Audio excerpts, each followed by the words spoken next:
Hello everyone, good morning and welcome you all to Rachna's Navainil World. Me, Sunny, and it's a new day, new beginning, and day starts with all you lovely and beautiful people. So as I hospital ready झालो आहे, normal routine start झालं आहे. रचना किचनमध्ये, नायसा गेली आहे स्कूलमध्ये, आई थोडा आराम करत आहे. सो येस, दिवसभर आम्ही काय काय करणार आहोत हे तुम्ही बघणारच आहात. So please stay tuned and yes be happy, keep smiling, spread love and happiness everywhere and yes live laugh and so आज थालीपीठ.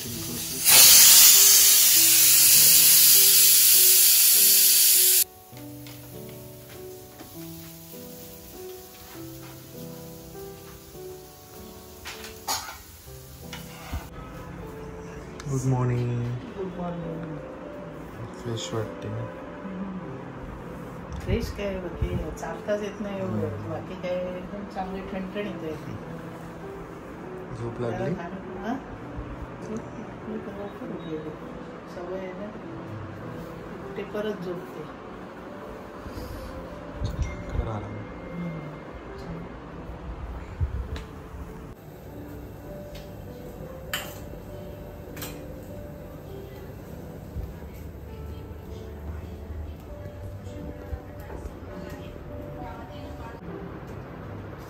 आंटी होत्या म्हणून मी बोली तुम्ही पण खा. कुठे गेला?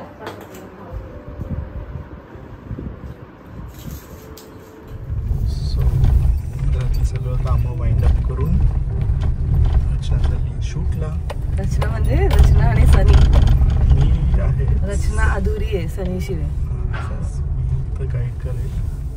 तिथूनच मग मी डायरेक्ट जाणार आहे हॉस्पिटल. नायसालाच ड्रॉप करायला सांगितले वहिनींच्या इथे. आणि चला, कामं आहेत ती काय थांबणार. आफ्टर अ लॉंग टाइम रचनावर डेटला आलोय. Barbecue nation Panvel Orion mall इथे. शूटच्या निमित्ताने येणं झालं. आमचा शूट लोकेशन आमचाच बार्बिक्यू नेशन. आणि मेन म्हणजे त्यांचे काय काय छान ऑफर्स खूप चांगले चालू आहेत. म्हणजे 10+10 सुपर स्टार्टर्स, म्हणजे 10 व्हेजमध्ये आणि 10 नॉनव्हेजमध्ये असे स्टार्टर्स अवेलेबल आहेत विथ 70 बाकीचे आयटम्स. आणि खास स्टुडंट्ससाठी खूप छान ऑफर चालू आहे. ती म्हणजे सो तुम्ही तुमचा ID कार्ड दाखवून स्टुडंट्स खास करून स्टुडंट्स तुम्ही तुमचं ID कार्ड दाखवून 599 रुपीजमध्ये हे 10+10 स्टार्टर्सचे अस्वाद ते घेऊ शकतात. तर त्याचबरोबर बाकीचं पण जेवढं आहे त्यांचं पॅकेज 70+ ते सुद्धा, आणि ते सुद्धा अनलिमिटेड. म्हणजे बघा ना, आपण जेव्हा KFC वगैरे कुठे जातो तर आपल्याला एक तो टिपिकल एक असा काय म्हणतात तो छोटा बास्केट टप मिळतो जो 499 किंवा 599 आहे. तिथे तुम्हाला लिमिटेड असतं, पण हे आहे अनलिमिटेड. ते 199 असतं, पण ते एकच आयटम नाही, ते मोठंवालं पण असतं ना, ज्यात मोठेवाले ते असतात ते वाले. दिस इज नाईस ऑफर. आणि main they are well non for their barbecue. Yes, grill. So super excited. परत एकदा आम्ही आलो आहे बार्बिक्यू. मी फक्त एकच गोष्ट खायला येते इथे, काजू कतली. आणि मेन म्हणजे ही ऑफर इथेच नाही, ऑल ओव्हर इंडिया बार्बिक्यू जिथे जिथे आहे बार्बिक्यू नेशन. सो नक्की ट्राय करा and have a wonderful time with your family, friends and loved ones. हे सारे व्हरायटीज 10 व्हेज 10 नॉन. पाठी बस. अवतार बघ, Avatar. So back to home. वाजले संध्याकाळचे 7 and Nysa is looking beautiful. बघू, वाव, छान छान दिसते. पालमुनेकडे चालले. आज आहे त्यांच्याकडे कन्यापूजन. सो चालली आहे नायसा. नायसा डॉल खाली सोडायला चालले. चलो बाय. नॉर्मल घरातच येते.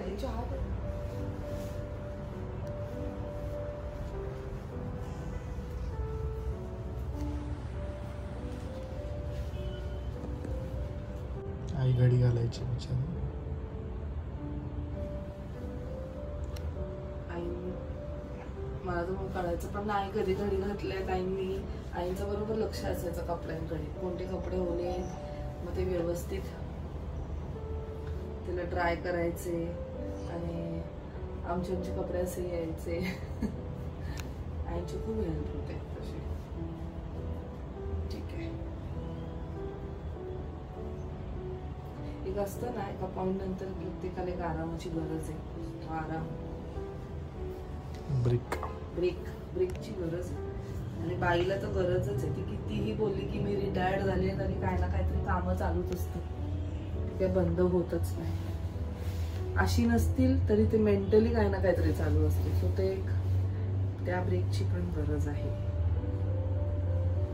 तू त्या दिवशी ते जे सेंटेन्स बोललास की तू दमलीस का, तर कितीतरी लोकांना ते एकदम असं ना, म्हणजे तू किती आपुलकीने ते विचारलं तर कितीतरी लोकांनी ते खूप असं अप्रिशिएट केलं तुला.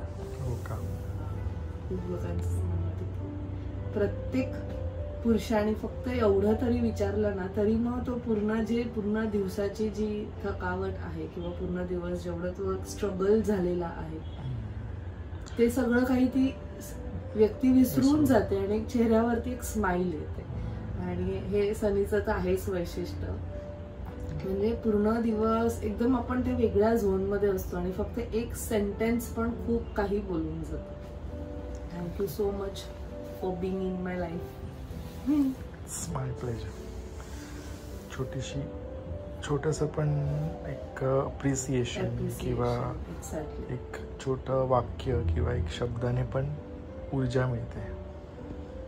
म्हणजे आणि जर तुम्ही कोणाचा दिवस बनवू शकताय, जर तिला चांगलं किंवा त्याला चांगलं फील करू देऊ शकताय, देन वाय नॉट. जसं आपण नेहमीच म्हणतो की प्रत्येक गोष्टीला अप्रिशिएट केलं जायला पाहिजे, तर मग ती व्यक्ती अजून त्या उत्साहाने आणि अजून त्या 100% म्हणजे ऑफकोर्स करतेच. पण मग शेवटी कसं असतं, by end of the day, खास करून आपल्या विमेनचं, by end of the day मग असं वाटतं की आपण एवढी धावपळ केली, आपण एवढं सगळं केलं, but there is no one to appreciate. सो मी हे प्रत्येक पुरुषाला किंवा इनफॅक्ट घरातल्या, असं नाही मी म्हणते की त्या स्त्रीलाच, कारण मेन सुद्धा तेवढंच स्ट्रगल करतात. त्यांचं स्ट्रगल पण खूप वेगळा आहे. आपल्याला असं वाटतं की आपणच ते सगळं करत नाही. आताच्या ह्या जगात दोघं पण असे चालले आहेत, इक्वल आहे. सो जर तुम्ही ते एक्सपेक्ट करताय तर ते सुद्धा ते एक्सपेक्ट करतायत की थोडंसं अप्रिशिएट करा. आणि दोघांच्या ह्याच्याने ते ग्रो होत आहे ना, एकत्र चालल्याने ते अजून जर्नी छान होते. जर्नी छान आहे. म्हणून एकमेकांना अप्रिशिएट करा, जे खूप क्वचित लोकांच्या तोंडातनं निघतं. म्हणजे काहीही असेल. आम्हाला तर आईने म्हणजे फादर टू अ सन नाही किंवा मदर टू अ डॉटर किंवा daughter to mother, mother in law, म्हणजे कोणी, मी रिलेशन मध्ये नाही म्हणत. आम्हाला आईने लहानपणापासून एकच गोष्ट सांगितली, तुम्हाला कोणीही काहीही दिलं ना तरी लगेच दुसऱ्या टायमाला फोन करून सांगा की आम्हाला त्या व्यक्तीला छान वाटतं. मग कधी कोणी तुम्हाला डब्बा पाठवला की हा, आता जसं की नायसा काल ह्याला गेलेली, कन्यापूजनला गेलेली, तिथे तिला छान असं गिफ्ट मिळालं. तुम्हाला आई अजूनही मला आईने मला लगेच सांगितलं की लगेच काकीला फोन करून सांग की आवडलं. यु नो, म्हणजे ते समोरच्या व्यक्तीला आपण अप्रिशिएट केलं ना तर त्यांना पण असं छान वाटतं की हा आपण अप्रिशिएट किंवा थँकफुल राहणं फार फार गरजेचं आहे. आता तर हे फारच गरजेचं आहे. हे तर आम्ही आधीपासून करत आलो आहोत, पण आता ना या एवढ्या यु नो काय म्हणतात, आपली लाईफस्टाईल अशी झाली आहे ना, तिथे थोडेसे पण हे शब्द ना खूप काही बोलून जातात. सो त्या दिवशी मी ऍक्च्युली पूर्ण दिवस 7 वाजल्यापासून कंटिन्यूस काम करत होते. कंटिन्यूस म्हणजे मी फक्त जेवायला बसली असेल तेवढंच. आणि मला ते आवडतं, मी असं कंप्लेंट नाही करत आहे, मी तर एन्जॉय करत होते कारण घर फुल भरलेलं. आणि त्यात ते शब्द जेव्हा आले ना सनीचे, तू दमलीस का, ते खूप काही बोलून गेलं. म्हणजे त्यानंतर तर अजून जोश आला माझ्यात. असं व्यक्ती असणं गरजेचं आहे. तसंच त्या कॉईनच्या अदर साईडचं पण असं आहे की कोणी आपल्याला अप्रिशिएट नाही केलं किंवा कोणी चांगलं नाही बोलत आहे आपल्याला, तरी आपल्याला माहिती की आपण कुठेतरी राईट ट्रॅकवर आहोत आणि आपण आपलं काम करत राहायचं. ते पण आहे की अप्रिसिएशन साठी थांबू नका. म्हणजे आपण आपलं काम करत राहायचं, कुठे ना कुठे तुम्हाला त्याचं फळ नक्की मिळणार. आणि फळाची वाटच नाही बघायची, फळाची वाट बघायचीच नाही, एकदम चांगल्या मनाने करत राहायचं. जर आपण हे विचार करत राहिलो ना की हा कोणतरी आपल्याला अप्रिशिएट करेल म्हणून आपण हे केलं जायला पाहिजे असं एकदम, मी तर सगळं काही मनापासून करते.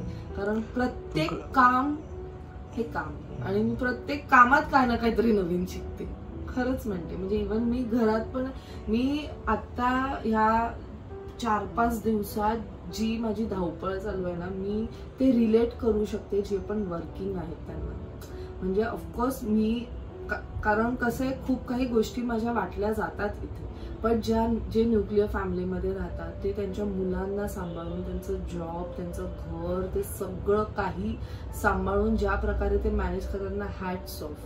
म्हणजे आता मी बोलली ना, मी मागच्या 1-2 ब्लॉग्समध्ये बोलली असेल, Navratri is like a blessing for me, touch wood.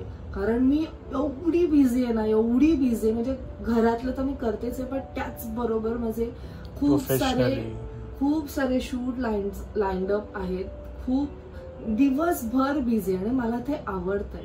So म्हणजे काय सांगत मी सगळ्यांनाच म्हणेल की माझ्याकडे शब्दच नाही येत ऍक्च्युअली, पण मी एन्जॉय करते. फक्त एवढंच म्हणेल का प्रत्येक काम एन्जॉय करत राहा, कंप्लेंट करू नका.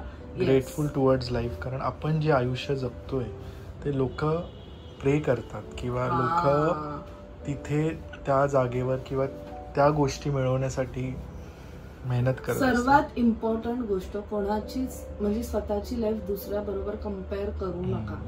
कारण the moment you will start comparing ना, तिथेच तुम्ही सगळं काही तुमचं जातं. म्हणजे तिथे आपल्याला हर्ट होतं आणि आपण अजून आपलं मॉरल थोडंसं डाऊन होतं. एक्झॅक्टली. म्हणून असं समजा की आपण जिथे आहोत तिथे सुखी आहोत, अजून थोडीशी मेहनत करूया, अजून थोडंसं. सगळ्यात महत्वाचं म्हणजे एक हेल्दी, म्हणजे हेल्दी लाईफ पेक्षा एन्व्हायरमेंट नाही की हेल्थ इज सगळ्यात महत्वाची गोष्ट आहे. प्रॉपर चालणं, फिरणं, बोलणं, दिसणं, ऐकणं, बरोबर, ते आपल्याकडे सगळ्यांकडे आहे, तरी सुद्धा आपण कंप्लेंट करतो, हे नाही ना, ते नाही. म्हणजे लिटरली आपण, कारण मी हॉस्पिटलमध्ये बघतो ना की लाईफ साठी किती स्ट्रगल असतं. श्वास जो म्हणतो आपण, त्या बर्थ पासून जी स्ट्रगल चालू होते आयुष्याची, ती एंड पर्यंत असते. पण त्याच्यासाठीच तर थँकफुल राहिलं पाहिजे असं मला वाटतं. आणि जर तुम्ही ग्रेटफुल राहिलात, थँकफुल राहिलात आयुष्यात, सो आयुष्य तुमचं छानच जाणार आहे आणि प्रगतीच्या मार्गावर तुम्ही एंडपर्यंत चालत राहणार आहात. That is for sure. Anyways, चलो. नाहीसा नाही ना, ते एकदम घर रिकामं झालंय. नाही तर सारखं, आई मला भूक लागली, आई मी काय करू, आई मला कंटाळा आलाय. आता तिथे गोंगाट असेल त्यांच्या घरात, आई मी काय करू, आई मी काय करू, चालूच असतं तिचं. आणि तिला पूर्ण दिवसाचं टाइम टेबल पाहिजे असतं, जसं स्कूलमध्ये असतं ते. मग ह्याच्यानंतर मी काय करणार आहे, मग मी ह्याच्यानंतर काय करणार आहे, मग तुम्हाला झोपायला देणार आहे, झोपून काय करू मी, मग झोपल्यानंतर काय करू, असं चालूच असतं तिचं. पूर्ण टाइम टेबल पाहिजे तिला. आई आई बोलत आहे.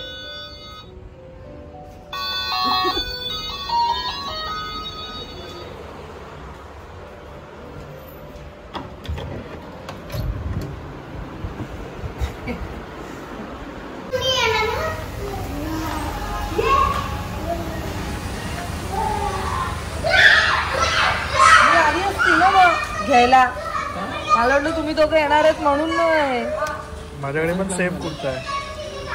मी तर तो घातलाय ना नानाच्या. अरे या दोघींनी असंच घातलं, असं सेम नाही. फक्त ते मनुके आवडतात त्याच्यातले, ड्रायफ्रूट मधले काढून काढून. हा म्हणतो तू लवकर आला. क्लिनिक, आज क्लिनिक नव्हतं. चल मग गरबा, आज लास्ट डे. बघ ना जोरात, अगं जोरात तुला. ही बघ, ही कसली आहे, मी इथून ओपन केला आणि हिने आपण तिथून पकडून ठेवलं. भेटू लवकरच. एक डोळा गेला त्याचा. डब्बा लगेच का पाठवावं? काय गिफ्ट दाखव. आपण नवीन घेऊ. तू यूज